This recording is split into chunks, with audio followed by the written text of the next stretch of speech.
The snow fell like ash on the hanging tree, each flake catching the torchlight before melting against the rough bark. They dragged her barefoot through the drifts, her thin cotton dress no match for the Colorado winter that bit through flesh and settled in bone. She didn't cry, didn't beg, just stared at the noose swaying above her head like a question no one in Calico Bluff dared answer. Which someone spat from the crowd. Eastern witch. The rope creaked against the branch, worn smooth by a dozen necks before hers. Sheriff's been called away on business, they said. Left the town to its own justice. Left them to decide what mercy looked like in February 1888, when the ground froze too hard for proper burials and the living huddled close to whatever warmth they could steal. Hana Leong kept her chin high, dark eyes fixed on something beyond the mob. Maybe the mountains, maybe memory. Blood seeped from cuts on her bare feet, where they dragged her over frozen stones, but she didn't look down at the red stains spreading through the snow. The wind whipped her black hair across her face, and she didn't brush it away. Pastor Silas Lowe stepped forward with his Bible clutched tight enough to crack the leather binding. Lord knows we tried Christian patience. He declared, his breath forming clouds in the bitter air. But when foreign flames bring pestilence to our children, she ain't said a word in her defense, interrupted Ezekiel Grumman, his weathered face twisted with grief and rage. Guilty conscience keeps a tongue still. The crowd pressed closer, their faces lit by flickering torches that cast dancing shadows on the snow. Men who'd never spoken to her, women who'd crossed the street to avoid her gaze. Children who'd been told to stay clear of the Chinese seamstress, who swept empty porches and stitched buttons no one missed. Then the storm parted like a curtain, and Eli Merrick stepped into the circle of light. He didn't ride in on horseback like Judgment Day, just walked from the darkness with snow on his shoulders and a rifle slung low across his back. His boots crunched through the drifts, steady and sure, while the crowd turned to watch this man who'd buried his wife 2 winters past and hadn't been seen in town since. Eli stopped 10 feet from the hanging tree, his gray eyes taking in the scene, the rope, the woman, the faces hungry for blood to wash away their fear. He didn't look at the crowd. He looked at her. "You sure you want to hang silence?" he asked, his voice carrying clear across the bitter wind. No one dared respond. The question hung in the air, like the rope itself swaying with possibilities none of them had considered. Hana Leong had arrived in Calico Bluff 3 months before the hanging tree beckoned, stepping off the supply wagon, with nothing but a carpet bag and a letter of introduction to widow Marjorie Ellis. She'd fled San Francisco's Chinatown after the riots, when angry men with torches decided Chinese faces were to blame for their empty pockets and sick children. At 28, Hana had learned the art of disappearing. She swept porches at dawn when the streets lay empty, stitched torn sleeves by candlelight, and spoke only when spoken to. Her English came careful and measured each word chosen to avoid offense. The people of Calico Bluff watched her with the wary attention reserved for stray dogs and summer lightning. Mrs. Patterson complained that Hana's foreign prayers kept the chickens from laying. Tom Miller swore she'd looked at his prize mare wrong and the animal had gone lame the next day. But it was Eli Merrick who puzzled her most. She'd seen him twice before the hanging tree, once loading supplies at Morrison's General Store, once riding past Marjorie's house with a string of horses behind him. Both times he tipped his hat without looking directly at her. A gesture of courtesy that felt foreign in a town where most people crossed themselves when she passed. Eli ran cattle on a spread 30 miles north of town, in the shadow of the Sangre de Cristo Mountains. He'd built his ranch with his wife Sarah, planning for the children they'd raise and the life they'd carve from the unforgiving land. Then came the fire that took both wife and unborn son, leaving Eli with a scar behind his left eye and a silence that ran deeper than grief. The trouble began with the Miller twins. 8-year-old Jacob and Joshua Miller collapsed behind the schoolhouse on a Tuesday morning, on their lips blue and their eyes rolled back white. Doc Henley examined them, found no fever, no sign of poisoning, no explanation for their sudden illness. They recovered within hours, claiming they'd been playing with dead prairie rats near the creek. But Jacob pointed a shaking finger at Hana when she passed the schoolhouse that afternoon. "She was there," he whispered. "She watched us from the rocks." The whispers started that night. Spread through the saloon, the church, the sewing circle. Chinese witch, they said. Foreign magic. Then Ezekiel Grumman's cattle began dying. 40 head of prime beef found standing upright in their own muck, drowned in mud that had been solid ground the day before. No tracks, no signs of struggle, no explanation for how healthy cattle could die. So strange. Ezekiel walked his property line looking for answers and found Hana's footprints in the soft earth near his fence. She was there. He told anyone who'd listen. Day before my herd died, she was walking the boundary line. Pastor Lowe fed the fear from his pulpit, speaking of foreign influences and ungodly practices. Sheriff Hawkins had been called away on territorial business, leaving Deputy Barnes to keep the peace. But Barnes was young, uncertain, and easy to overwhelm when the mob formed on that bitter February night. Behind the feed barn, they grabbed her. Pastor Lowe held his Bible, while Ezekiel Grumman clutched the noose. "No trial needed," Lowe declared. "The Lord's justice don't require 12 good men when the evidence speaks clear." That's when Eli Merrick stepped from the storm. "Step away from her." Eli's voice cut through the winter wind like a blade, quiet, but sharp enough to slice through the mob's bloodlust. He stood in the circle of torchlight snow, melting on his coat shoulders, his rifle still slung across his back. Pastor Lowe clutched his Bible tighter. "This ain't your concern, Merrick. You don't even come to town anymore. I'm here now, and I'm asking you to step away from her." "She's a witch," spat Tom Miller, his twin boys clinging to his legs. "She hexed my children, made them sick. Could have killed them." "Your boys were playing with dead rats," Eli replied. "Any fool knows that'll make you sick." The crowd shifted, murmuring. Ezekiel Grumman stepped forward, the noose still in his weathered hands. "What about my cattle, 40 head dead for no reason? She was seen walking my fence line. Cattle die, Ezekiel. Weather's been harsh. Could be alkali poisoning, could be disease, could be you just had bad luck." Bad luck. Ezekiel's voice cracked with grief and rage. "I worked 20 years building that herd. 20 years, and she destroys it with a look." Eli studied the older man's face, seeing the desperation there. "I'm sorry about your cattle. But hanging an innocent woman won't bring them back." "Innocent." Pastor Lowe's voice rose. "She practices foreign sorcery. She speaks in tongues. She doesn't attend church, doesn't follow Christian ways. The air around her smells like soap and fear." Eli countered. "Same as the rest of us." He took a step closer to Hana, who stood beneath the hanging tree like a statue carved from shadow and moonlight. "Miss Leong, are you a witch?" For the first time since the mob had formed, Hana spoke. "I sew clothes. I sweep floors. I try to harm no one."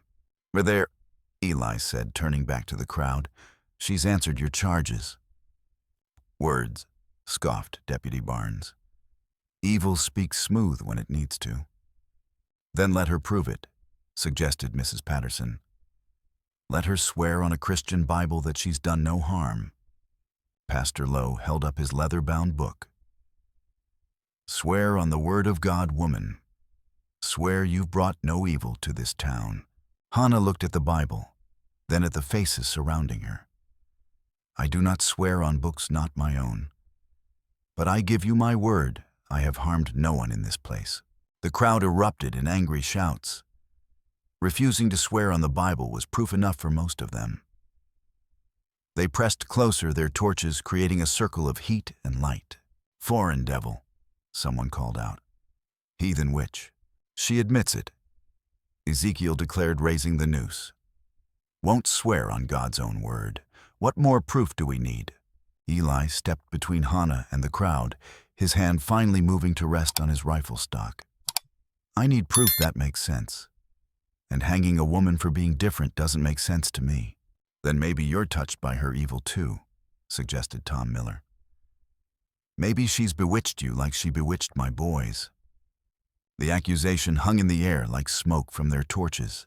Eli felt the crowd's mood shift, saw how quickly their bloodlust could turn on him.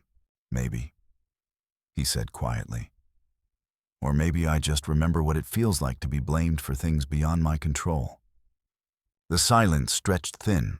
Everyone knew about the fire, about Sarah, about the guilt that had driven Eli into the wilderness.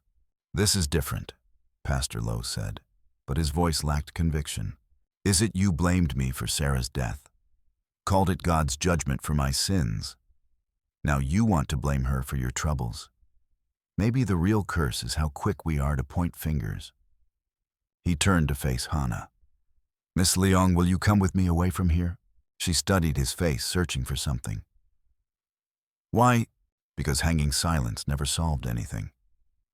And because I remember what it feels like to be judged by people who don't know the whole story. The crowd stirred restlessly. Some wanted to press forward to finish what they'd started. Others seemed uncertain, touched by doubt. If she leaves with you, Ezekiel said slowly, then you're responsible for whatever evil she brings. Eli nodded. I'll take that responsibility. And if she runs, if she disappears into the mountains and we never see her again, then you'll know she was never the threat you thought she was. Pastor Lowe stepped forward. The Lord's justice includes mercy. Eli interrupted. Or have you forgotten that part of the good book? He turned to Hana and offered his arm. Miss Leong?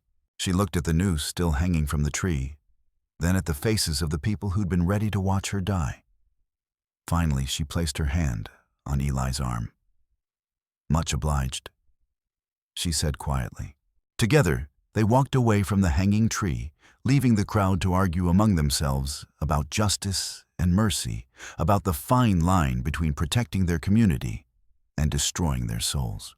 The storm swallowed them within minutes, their footprints disappearing beneath the falling snow. Eli's cabin sat in a clearing 30 miles north of Calico Bluff, backed against a stand of pine trees.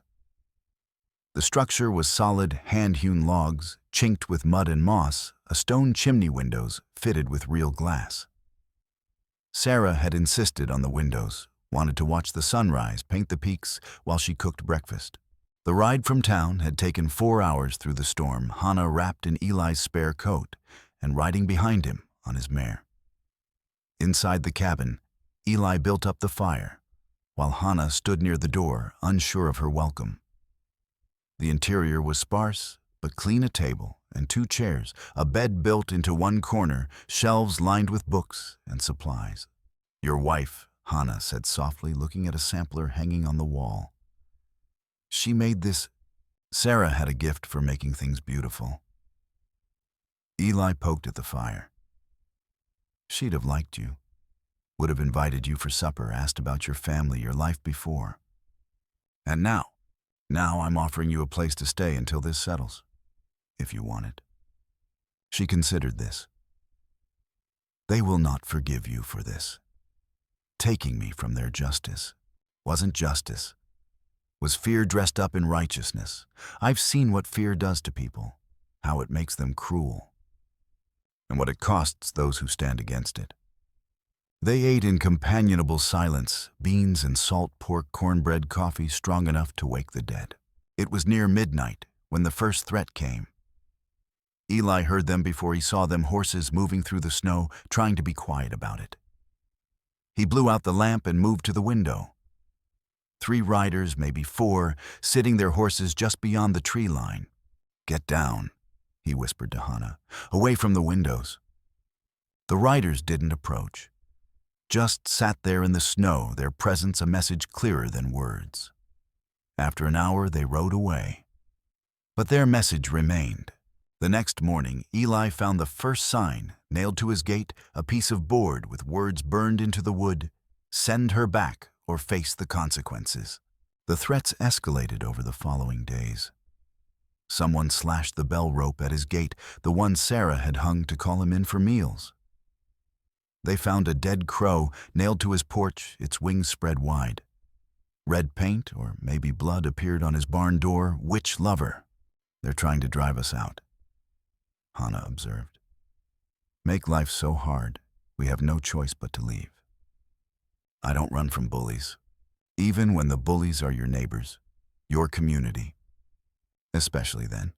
But the pressure was taking its toll. He caught himself checking the windows, obsessively listening for sounds that might be threats. His sleep came fitful, broken by dreams of fire and rope and faces twisted with hate. I'm sorry, he said after snapping at her for using too much coffee. This isn't about you. It's about your wife. She's still here in this place, and I am an intruder. You're a guest. There's a difference. Is there? I have displaced many things, Eli Merrick. Always I am the stranger who does not belong. Belonging isn't about where you're born.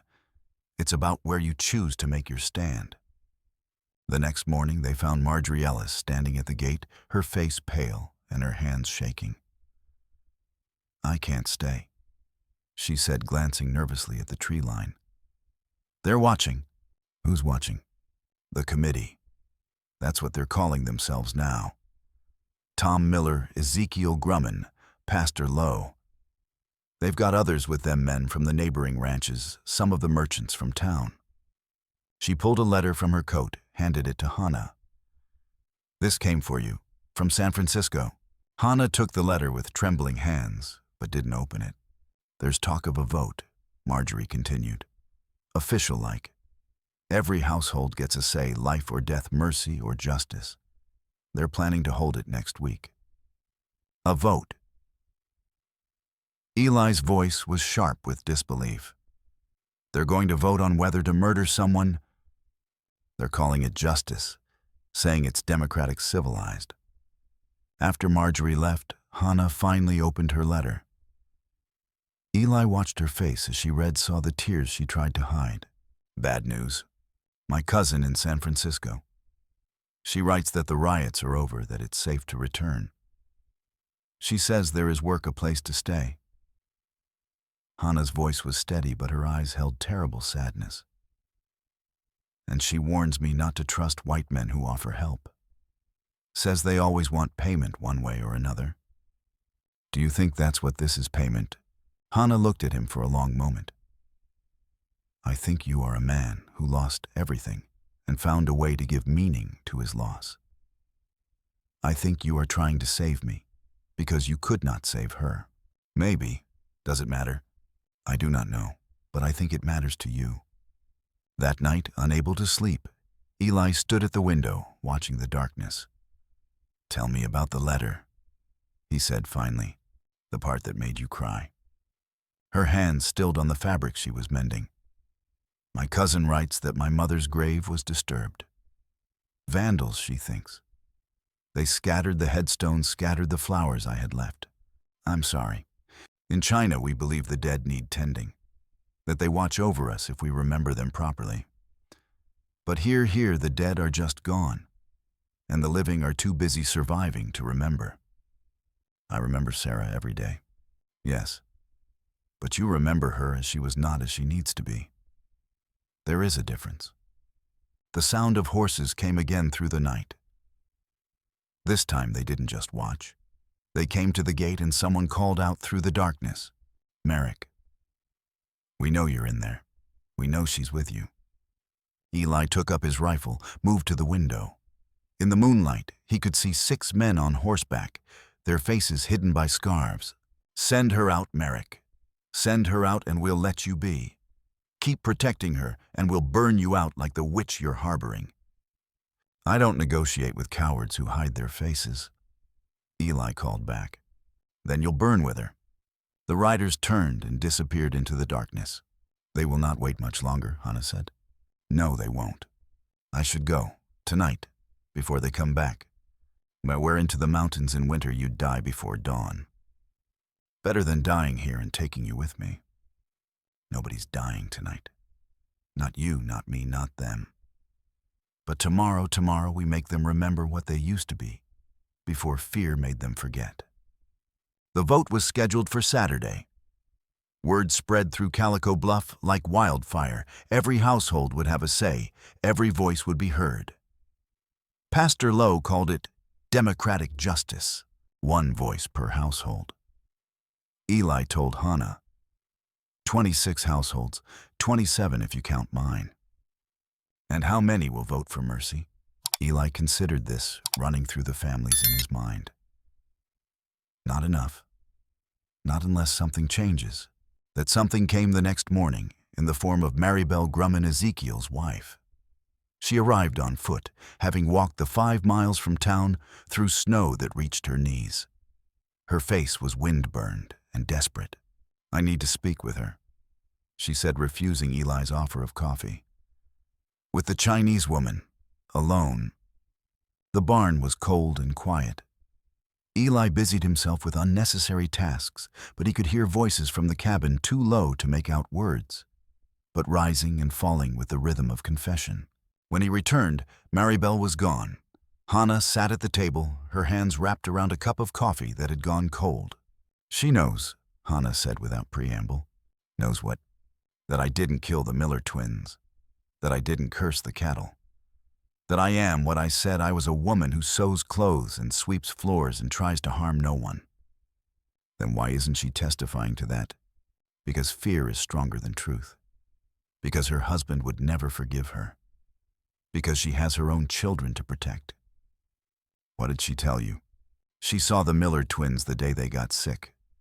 They were playing with dead prairie rats, just like you said.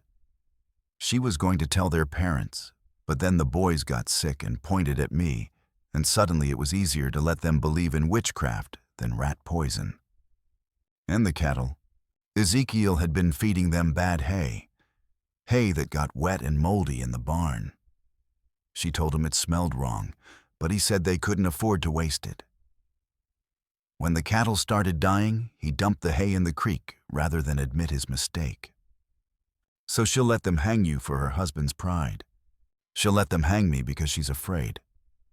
Because speaking the truth means admitting she stood by while innocent people suffered for her family's lies. The next evening, more visitors came. Tom Miller and his wife, bringing their twin boys who hung back behind their parents' legs. The boys looked at Hana with wide, frightened eyes. We're not here to cause trouble, Tom said. Just want to give you a chance to confess, to ask forgiveness before Saturday. Forgiveness for what? For the witchcraft, for the harm done to our boys. Jacob Miller stepped forward. You made us sick with your magic. You made us play with the dead rats. Hana knelt to the boy's level. I did not make you do anything, child. But I am sorry you were sick. That must have been frightening. See, Mrs. Miller said. She admits it. She's sorry because she knows what she did. I'm sorry because children should not suffer. I'm sorry because fear has made you see evil where there is only sadness.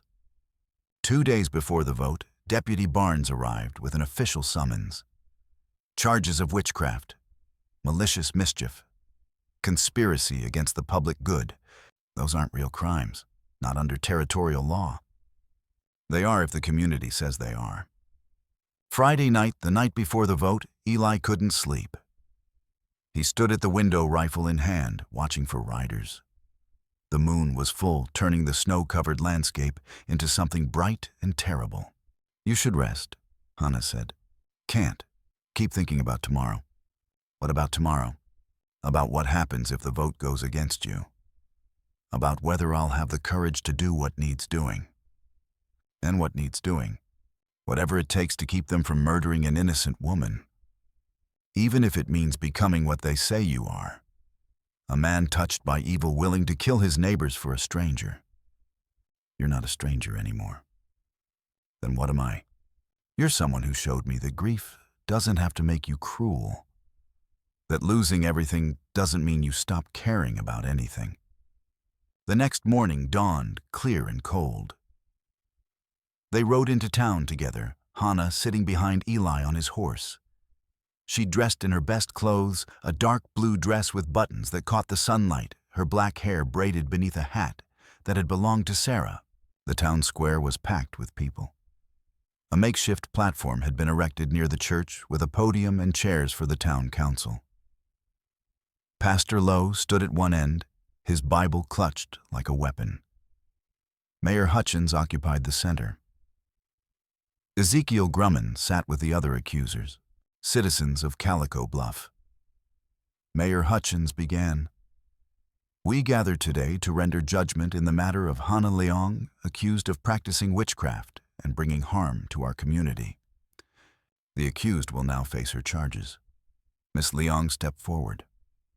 Hana walked to the platform with her head high, turned to face the crowd with dignity that shamed half the people watching. "How do you answer to the charge of witchcraft?" "I am not a witch. I am a seamstress. I sew clothes. I harm no one." "How do you answer to the charge of causing sickness in the Miller children?" "I did not cause their sickness. They played with dead animals. That is why they became ill." Gasps and angry shouts from the crowd.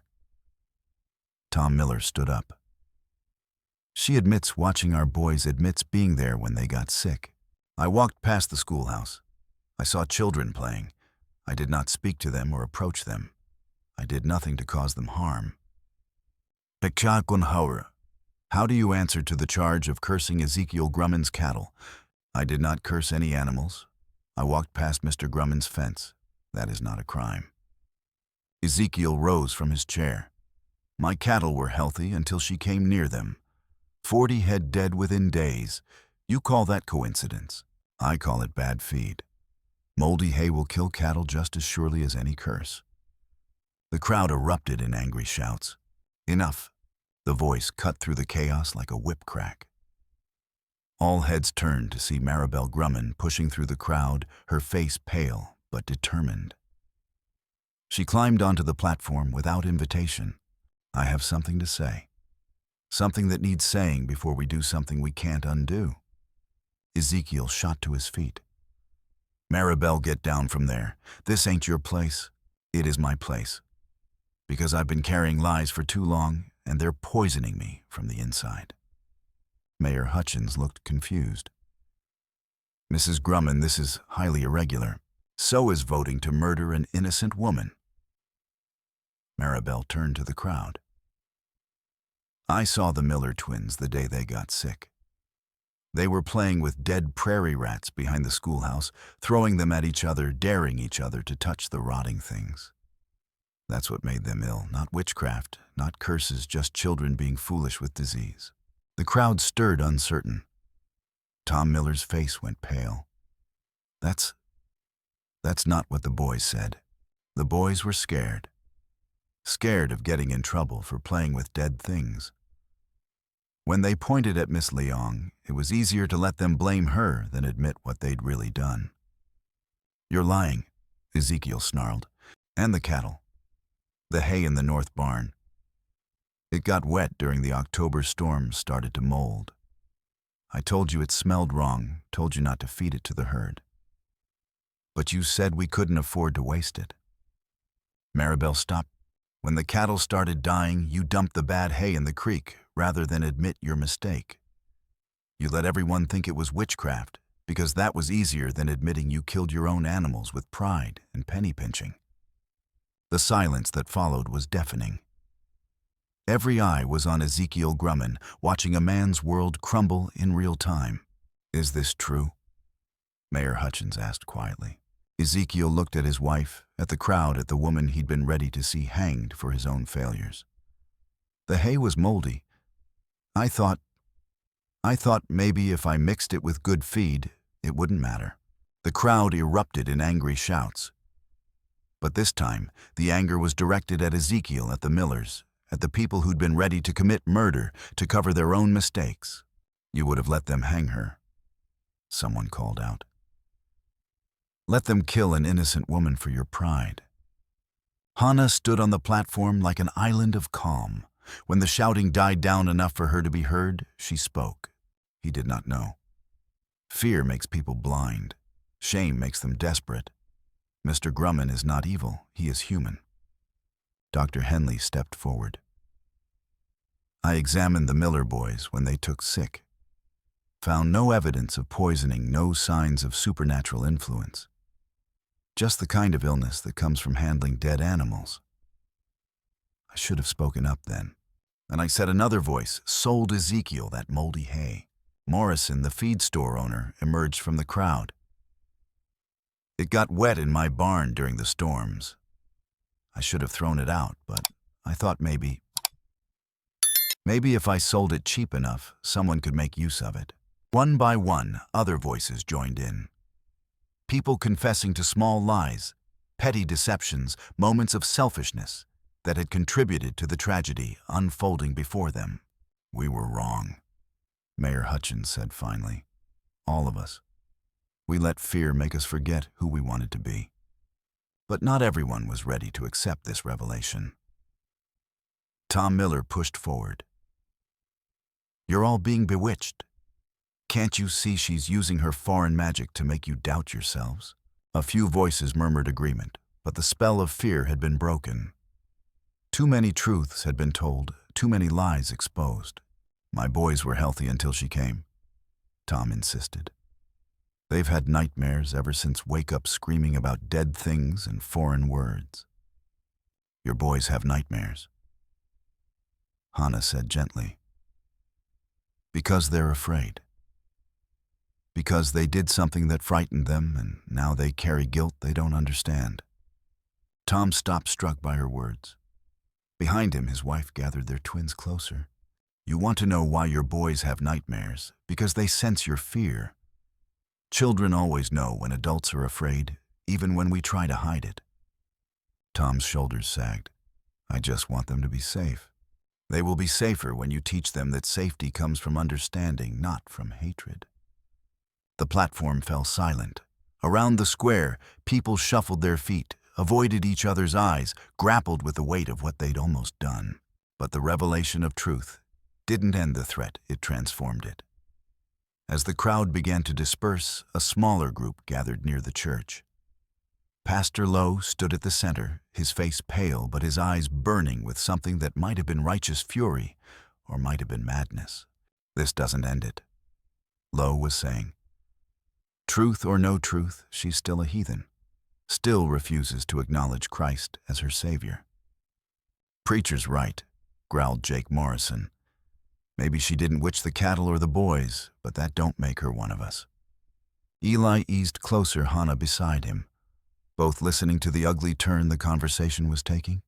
Besides, added Kurt Whelan, a ranch hand known for his quick temper. Who's to say the Grumman woman wasn't bewitched into confessing? Pastor Lowe noticed their approach. Miss Leong, a moment of your time. Hana stepped forward. Yes, Pastor.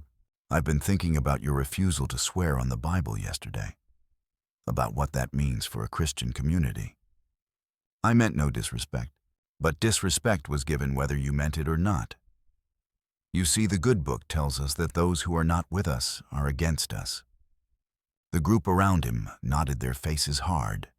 These were men who'd found in religion not comfort, but justification for their prejudices. What are you saying, Pastor? Eli asked. I'm saying that even if Miss Leong didn't practice witchcraft, and I'm not convinced she didn't, her very presence is a spiritual threat. Her refusal to embrace Christian salvation puts every soul in this community at risk. That's ridiculous. Is it?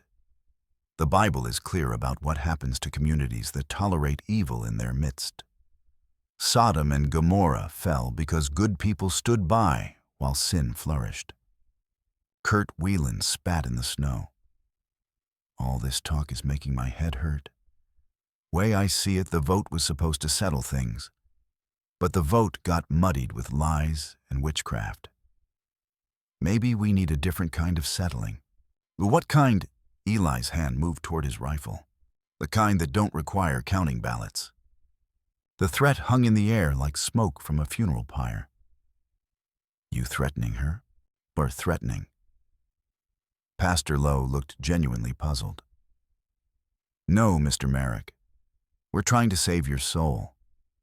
Can't you see what's happening to you, a good Christian man? And look at you now, willing to draw weapons against your own neighbors for the sake of a heathen woman." The group stirred restlessly. Hands moved toward weapons that weren't quite drawn. The moment balanced on a knife's edge. Then Hana spoke. "Pastor Lowe, may I ask you something?" "Of course, child. In your Bible, does it say that God's love is only for those who look like you, only for those who speak like you, pray like you, dress like you?" "Well, no, but does it say that different means evil, that foreign means damned?" Lowe's face reddened. "The Bible says that salvation comes through Christ alone. And does it say that love comes through hatred, that salvation comes through murder?" The questions hit like hammer blows. Around the group, men shifted uncomfortably. "You twist words," Lowe said. "I ask questions. The same questions your Christ asked. Who is my neighbor? Who deserves mercy? Who can cast the first stone?" Christ drove the money changers from the temple with a whip of cords, not a hangman's noose. And they were his own people corrupting his Father's house. "I am not in your temple, Pastor. I do not threaten your faith. I simply exist." "This isn't over," Kurt Whelan said finally. "Vote or no vote, truth or no truth, some things don't change. You don't belong here, and we don't want you here." "Then where do I belong?" Hana asked simply. The question hung in the air, unanswered, because that was the heart of it, in a country built by immigrants who had the right to say where anyone belonged. "Somewhere else," Jake Morrison muttered. "Anywhere else." "I see. And if I go somewhere else and the people there say I don't belong either where, then—" "Not our problem," Whelan said. "But it is your problem. Because if you can decide I don't belong for being Chinese, what stops others from deciding you don't belong for being poor or uneducated? Fear is a hungry thing. It always needs more to feed on." Whelan's hand moved to his gun. "You calling us cowards?" "I'm calling you afraid. There's a difference." "Not much of one." Eli stepped between them, his own hand on his rifle. "Enough. You want to start something, start it with me. But you leave her alone. Or what?" Whelan's eyes glittered with malice. "You'll shoot down your own neighbors." The insult hung in the air like poison gas. Eli felt his vision narrow, his hand tighten on his weapon. "Eli." Hana's voice was soft, but reached him through the red haze. "Don't. This is what they want to make you into, what they say you are." Slowly, his hand moved away from his rifle. "We're leaving. Today. Hunting." Pastor Lowe's voice dripped contempt. "How fitting." "No. Walking away like people who've learned the difference between light and fire. Light illuminates. Fire just burns." They made it 10 steps before the first shot rang out. The bullet whined past Eli's ear. He spun, diving toward Hana, knocking her to the ground as a second shot kicked up snow where she'd been standing. "Down," he shouted. Across the square, Kurt Whelan stood with his smoking pistol raised. Behind him, the other men were drawing weapons, the peaceful resolution forgotten in the face of raw hatred. "You want to protect your witch," Whelan yelled. "Then die with her." More shots rang out. Eli rolled, came up with his rifle, and fired without taking time to aim. The shot went wide, but it sent the attackers diving for cover.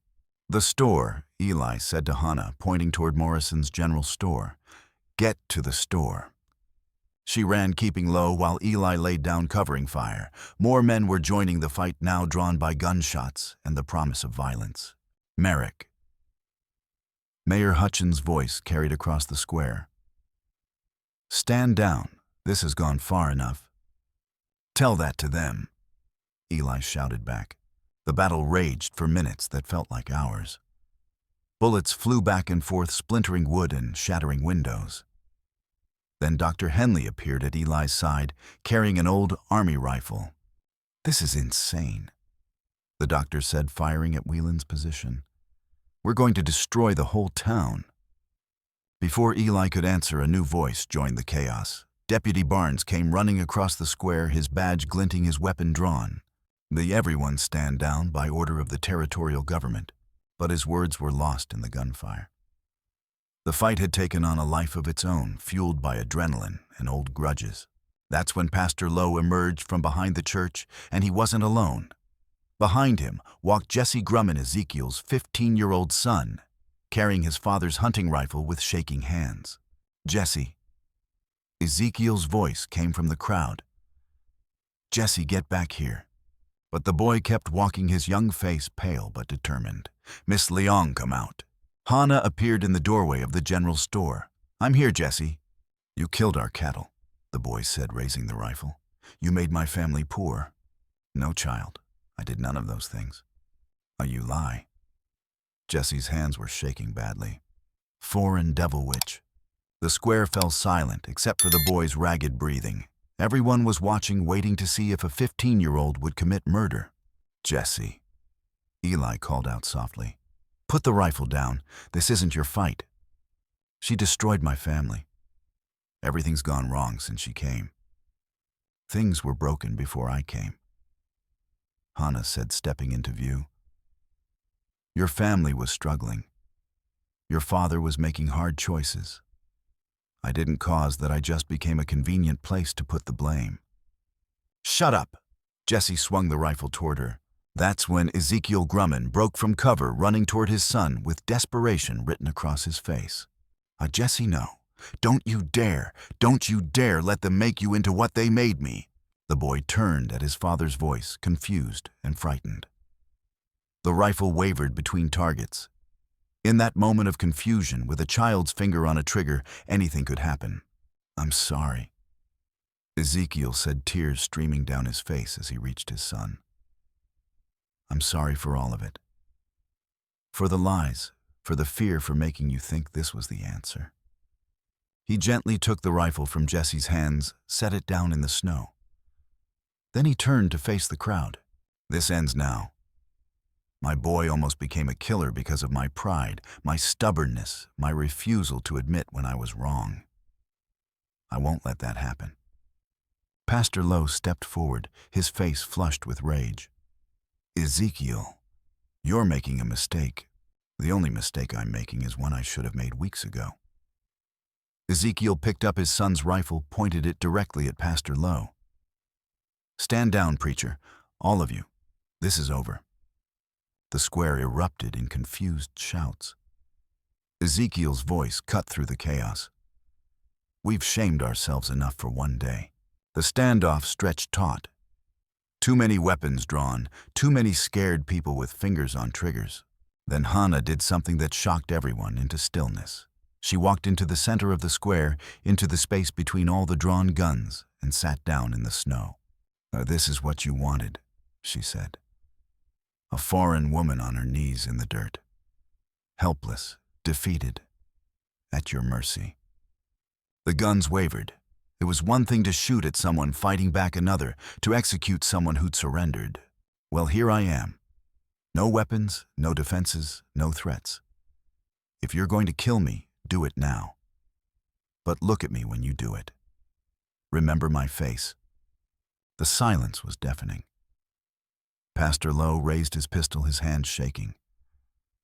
"Witch," he whispered. "Foreign devil."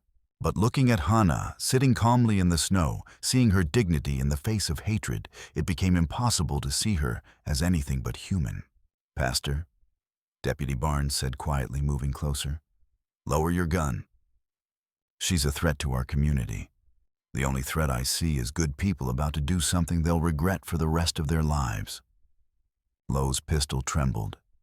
His face was a mask of conflicting emotions, rage, fear, doubt, and something that might have been recognition of his own moral failure. "She won't swear on the Bible," he said weakly. "Neither will the Jews," Dr. Henley pointed out. "Neither will the Mormons. You planning to shoot them all?"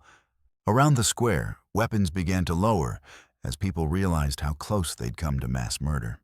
Kurt Whelan was among the last to put his gun away. "And this ain't over," he muttered.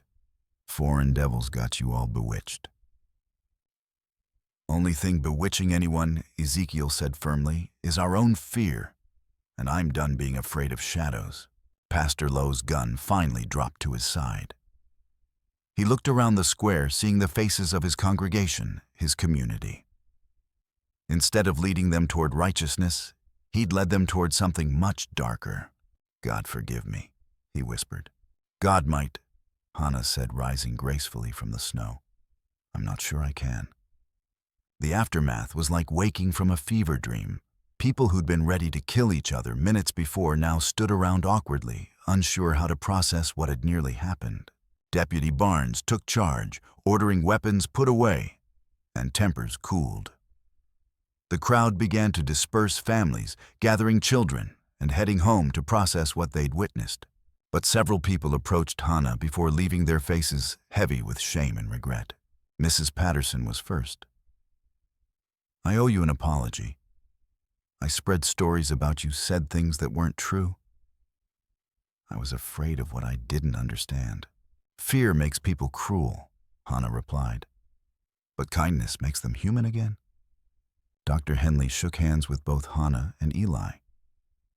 I should have spoken up sooner. You spoke when it mattered most. That's what counts. Even some of the men who'd been shooting at them approached with awkward apologies. Tom Miller brought his twin boys, who looked at Hana with curiosity rather than fear. We're sorry, Miss, Jacob said. We didn't mean to get you in trouble. You were children being children. The trouble came from adults forgetting how to be adults. Ezekiel Grumman was among the last to approach his son Jesse beside him. Both looked haggard-aged by the day's events. I don't know how to make this right, Ezekiel said. Don't know if it can be made right. It can, Hana replied. By teaching your son that different doesn't mean dangerous. By remembering that fear is a choice, not a destiny. Jesse looked up at her with wide eyes. Are you really from China? Yes. Is it far? Very far, across the biggest ocean in the world. And you came all that way just to sew clothes. Hana smiled, the first genuine smile Eli had seen from her since this ordeal began. I came all that way to find a place where I could belong. I'm still looking. Yeah, maybe you belong here, Jesse said with the simple wisdom of youth. Maybe we just forgot how to see it. Pastor Lowe was the last to approach his Bible, clutched against his chest like armor that had failed. Miss Leong, he began, then stopped, struggling for words. Pastor, she replied, neither hostile nor welcoming. Well, I let fear corrupt my faith. Let prejudice masquerade as righteousness. I became the very thing Christ warned against. And now I don't know what I am. But I know what I don't want to be anymore. Faith without compassion is just noise. But compassion without action is just sentiment. What will you do, Pastor? Lowe straightened slightly. I'll preach about love instead of fear, about acceptance instead of judgment. And if your congregation doesn't want to hear it, then I'll find a congregation that does. Or I'll preach to empty pews until I remember how to deserve an audience. As the square finally emptied, Eli and Hana found themselves alone with the aftermath. Broken windows, bullet holes, blood in the snow where someone had been grazed. The town would bear scars from this day for years. So, Eli said quietly, what now? Hana looked around at the damaged buildings, the scattered debris. Now we decide what we've learned from this. And what have we learned? That fear is powerful, but truth is stronger. That hatred spreads like fire, but it burns itself out if you don't feed it. That belonging isn't something you can vote on. It's something you create by how you treat each other. 6 months later, the first thing visitors to Calico Bluff noticed was the new sign at the edge of town. Instead of Calico Bluff, population 147, Christian community. It read simply, Calico Bluff, all welcome. The change hadn't come overnight. There had been meetings, arguments, compromises. Some families had left unwilling to live in a town that had chosen inclusion over exclusion. Others had arrived drawn by stories of a community that had faced its demons and chosen to be better. Hana's seamstress shop occupied Morrison's old storage building. Morrison had insisted she take it at half rent, his way of making amends. The shop thrived, becoming a symbol of the town's new direction. Children who had once thrown stones now stopped by after school to watch her work, fascinated by embroidery techniques she'd learned from her mother.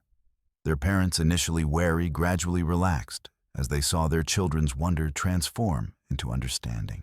Eli had moved back to town, selling his isolated ranch to buy a small house 2 streets over from Hana's shop.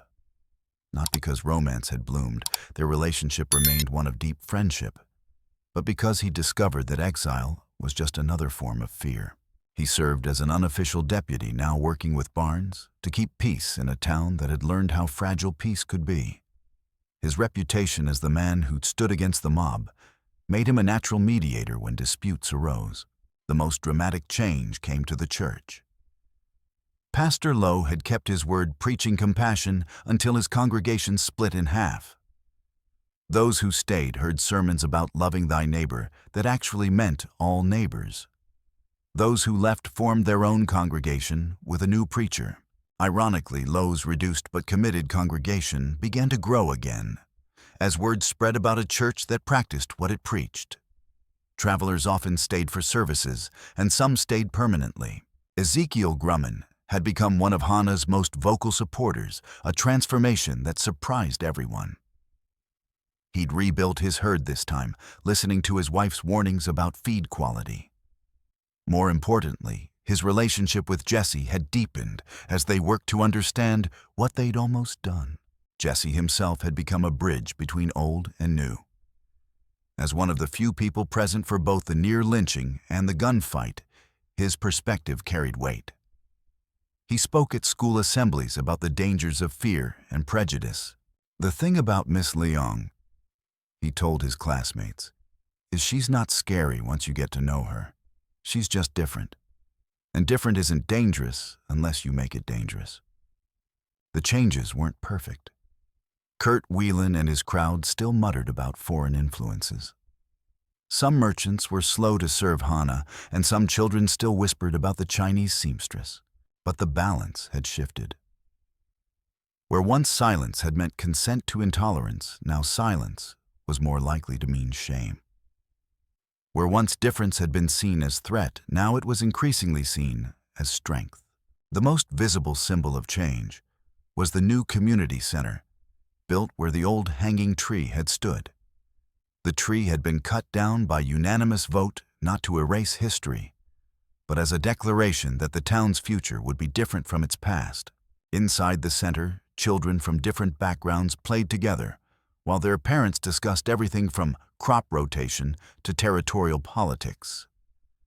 Arguments still broke out, prejudices still surfaced, misunderstandings still occurred. But now, there was a framework for working through problems instead of letting them fester. On a warm evening in late August, exactly 8 months after the day that had nearly destroyed the town, Hana sat on her front porch watching the sunset paint the mountains gold and purple. Children played in the street, their laughter mixing with the everyday business of a community going about its life. Eli approached from the sheriff's office, his deputy's badge catching the last rays of sunlight. He'd aged in the months since the crisis, but it was the aging of responsibility, not grief. "Busy day?" Hana asked as he settled beside her. 3 disputes over water rights, 1 drunk cowboy and Mrs. Patterson wanting to file a complaint against the Henderson boy for looking at her chickens wrong. "And how did you resolve Mrs. Patterson's complaint?"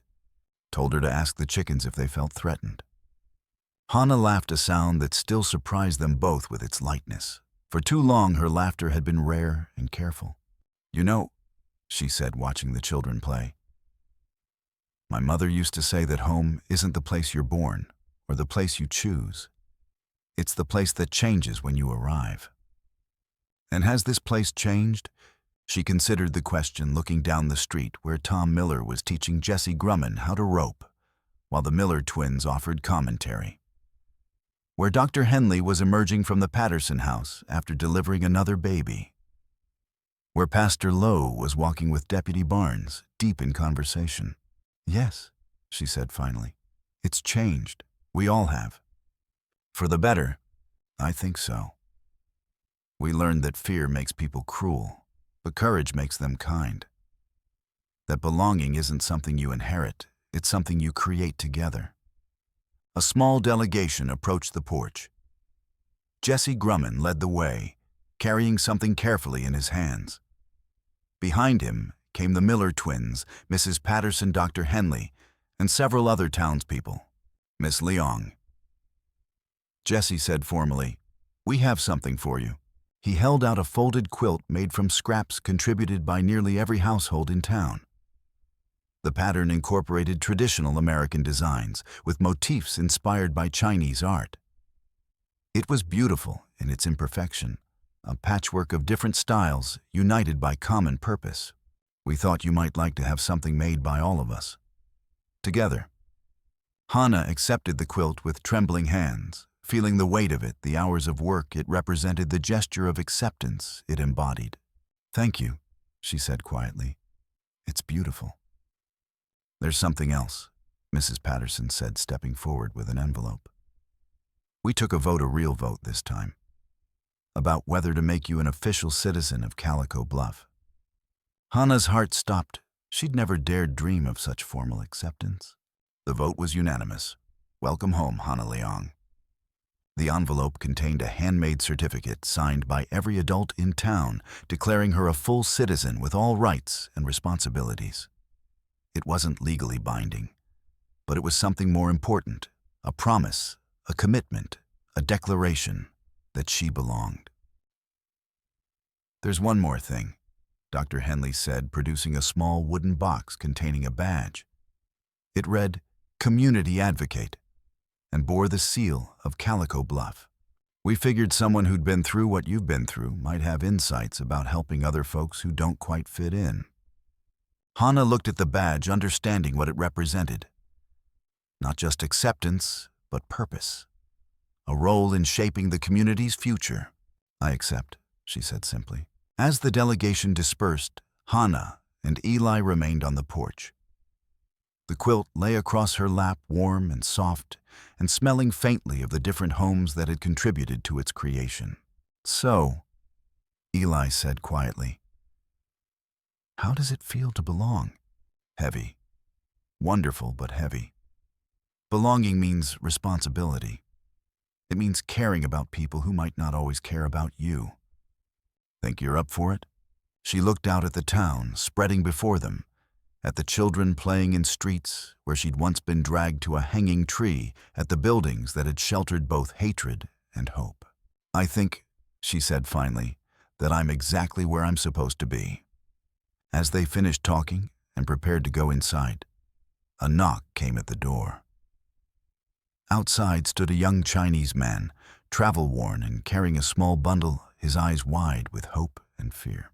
"And I heard," he said in Cantonese, "that there was a place here, a place where people like us could belong."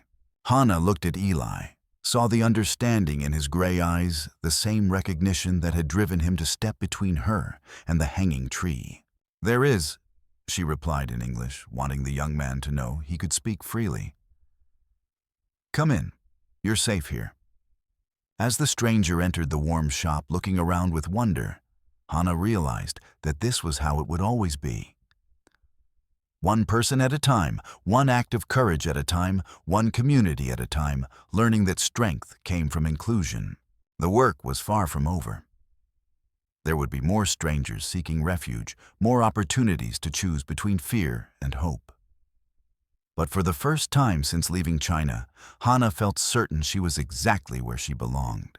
Outside, the wind carried the scent of pine and possibility across a town that had learned to see magic in difference. The hanging tree was gone, cut down and burned. In its place stood something more powerful, the knowledge that ordinary people could choose to be extraordinary. They were home, all of them. And home, they had discovered, was not a place you found, but a place you built one act of courage at a time, one moment of understanding at a time, one choice to see humanity in the face of the stranger at your door. The witch hunt was over. The real work of building a community had begun.